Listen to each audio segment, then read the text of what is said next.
আপনারা স্ক্রিনের ওপর যে ফাইটার জেটকে দেখছেন সেটি হচ্ছে এই জামানার সবথেকে খতরনাক ফাইটার জেট হিসেবে ধরা হয়। বরং আমেরিকার দাবি তো এটাও করে যে এই দুটো ফাইটার জেটের সামনে গোটা বিশ্বের যে কোনো ফাইটার জেট বিন্দুমাত্র টিকতে পারবে না। যদিও আমেরিকার এই অহংকার তখন গিয়ে ভাঙে যখন 2019 সালে ইউএতে এয়ার এক্সারসাইজের সময় ফ্রান্সের রাফেল আমেরিকার F-22কে লক করে দেয়। লক্ষ্য করার বিষয় এটাই ছিল যে সেই মুহূর্তে রাফেল এতটা অ্যাডভান্স টেকনোলজির সাথে যুক্ত ছিল না যতটা না আজকের দিনে ভারতের বায়ুসেনার রাফেলে যুক্ত আছে। তাহলে ভাবুন আজকের দিনে রাফেল ডগ ফাইটে কতটা কার্যকর প্রমাণিত হবে। তো সেখানে পাকিস্তান বলে তাদের 10th জেনারেশনের স্পেসশিপ JF-17 দিয়ে ভারতের 26টি রাফেলের উপর নাকি ভারী পড়বে। একেই বলে মাদ্রাসা শিক্ষায় শিক্ষিত।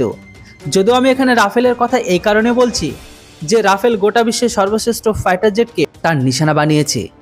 এই রাফেল এখন গোটা বিশ্বের সর্বশ্রেষ্ঠ মিসাইল সেট করার জন্য ভাবা হচ্ছে। যদি এখানে কথাবার্তা সফল হয়ে যায় তাহলে রাফেল এখানে আনবিটেবল ফাইটার জেট হয়ে যাবে। সেখানে চীনের যে J-20 আছে এর আশেপাশেও টিকবে না। হ্যাঁ বন্ধুরা, এখানে কথা হচ্ছে ব্রহ্মোস এনজির। সবকিছু ডিটেলসে বলার আগে আপনাদের কাছে ছোট্ট রিকোয়েস্ট যে প্লিজ ভিডিওটিকে ছোট্ট লাইক করুন আর চ্যানেলটিতে নতুন হলে সাবস্ক্রাইব করুন, কারণ আপনার একটি ছোট্ট লাইক আর চ্যানেলটিতে নতুন হলে সাবস্ক্রাইব আমাকে ইন্সপায়ার করে এরকম টাইপের ভিডিও আপনাদের সামনে নিয়ে আসার জন্য। চলুন সবকিছু জন্য আপনাদের ডিটেলসে। ব্রহ্মোস এনজিকে রাফেলের সঙ্গে যুক্ত করার জন্য অফিসিয়াল কথাবার্তা শুরু হয়ে গেছে। আপনারা সবাই জানেন ভারত ফ্রান্স থেকে রাফেল ফাইটার জেটকে তো কিনছে, কিন্তু এটিতে লাগানো সমস্ত অস্ত্র MBDA গ্রুপ থেকে কিনতে হয়। এটি অনেক দামি আর লিমিটেড। এখানে ভারতের রাফেলের জন্য এমন একটি অস্ত্রের প্রয়োজন যেটিকে বিশেষ করে চীনকে মাথায় রেখে বানানো হয়েছে, যেন যুদ্ধের সময় এর কোনো ভুল না থাকে এমন উইপন শুধুমাত্র ভারতের কাছে মজুদ আছে।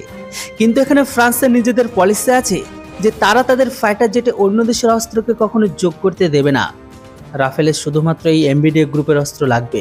আর ঠিক এই কারণে এখনো পর্যন্ত ভারত চুপ আছে। যেখানে চীন এখন নিজেদের আরও বেশি ক্ষমতাশালী করছে, তাই ভারত এখনও পশ্চিম দেশের আশায় কখনো নিজেদের ফাইটার জেটকে বসিয়ে রাখতে তো পারবে না। ভারতের ব্রহ্মোস এনজিকে রাফেলে যুক্ত করার জন্য কথাবার্তা শুরু হয়ে গেছে। কিছু রিপোর্টে বলা হচ্ছে যে ভারত ফ্রান্সের সাথে এই বিষয়ের উপর কথাবার্তা শুরু করে দিয়েছে। আপনাদের বলে দিই যে রাফেলের উপর ব্রহ্মোস এনজিকে সেট করার প্রস্তুতি শুরু হচ্ছে, কেননা এই মুহূর্তে সুখোই যে ব্রহ্মোসকে ক্যারি করেছে সেটিকে নিয়ে রাফেল কখনোই টেক আপ তো করতে পারবে না, কেননা সেটি অনেক হেভি মিসাইল। তাই তো ব্রহ্মোস এনজিকে প্রস্তুত করা হয়েছে, যেটি আগের ব্রহ্মোসের তুলনায় অর্ধেক ওজন হবে, সাথে ঠিক ততটা দূরত্ব পর্যন্ত মারতে সক্ষম হবে। শুধুমাত্র বিস্ফোটককে কম ক্যারি করবে ব্রহ্মোস এনজি। ব্রহ্মোস রাফেলে লাগানো এই কারণে জরুরি, কেননা চীন এখনো এই মিসাইলকে ডিটেক্ট করার জন্য কোনো রেডার এখনো পর্যন্ত তৈরি করতে পারেনি।